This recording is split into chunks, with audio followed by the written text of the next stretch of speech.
One day he will sense that his fears have almost disappeared and he really doesn't have much to be afraid of. Snapshots summary of the Cowardly Lion. Clues to help you spot him. Number one, is silent when most would speak up. Number two, is always making sure he is taken care of and safe before considering you. Number three, is much more full of fear than resentment in his passive nature. Number four, quickly changes his opinions to match whomever he is talking to or if it makes him feel secure. However, when you appear strong in your opinions, he tends to back away from you. Number five, his faith in God is very weak. The woman to whom he is attracted. Number one, is as much like him as possible. Number two, is willing to cower alongside him as the world passes by. Number three, has money and can take care of him, but is not someone who has earned it due to personal strength and character. Number four, a mousy woman who will make few or no demands on him and his routine. Number five, has very few goals and low expectations, and most likely feels like an outcast from society. The woman who falls for him. Number one, may confuse his cowardly ways with caution and caring. Number two, may find his weakness attractive if she has needs to control someone.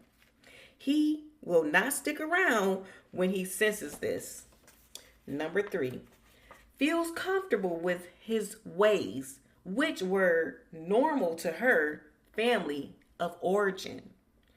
Number four, enjoys the freedom of his low expectations of her. Number five, lives in a very small world.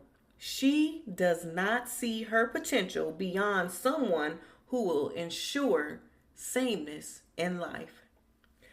What can you do?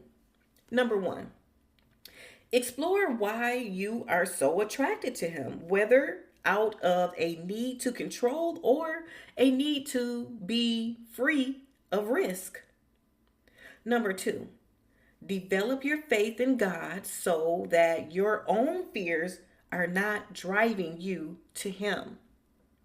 Number three, if married to him, avoid the temptation to try to change him with books by his bedside and other not so subtle hints. Number four, seek out some healthy couples through a healthy church and find ways to spend time with them. Number five, at a minimum, be in church on Sundays, hopefully with him. But if not, be there for yourself. What he could do to change. Number one, explore his relationship with God and discover the source of his lack of faith. Seek out a minister, prayer partner, and a men's Bible study. Number two, explore the sources of his fears with a counselor.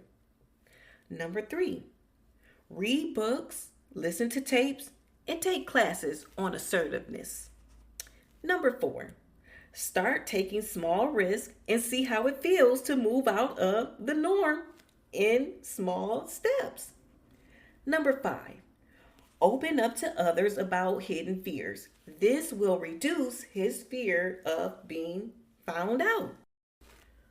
Wow, what a powerful chapter on the Cowardly Lion. It's not always easy to recognize fear for what it is, especially when it keeps us from being the people we were meant to be. But understanding the root of it is the first step toward overcoming it. Whether you're single or married, these lessons can deeply impact how we relate to ourselves and each other. And as always, I love to hear from you, our Get Married Whole family. And now for our listeners' questions. This question is from one of our single listeners, James. Queen Rakelia, I realize that I struggle with fear in relationships. I avoid difficult conversations. I hesitate to commit, and sometimes I let opportunities for love pass me by because I'm scared of making the wrong choice. How can I overcome this fear and step into relationships with confidence? James, I love your honesty and I appreciate you recognizing this pattern because that's the first step towards change. 2 Timothy 1:7 says, "For God has not given us a spirit of fear, but of power and love and of sound mind." Fear does not come from God and it does not have to control your life.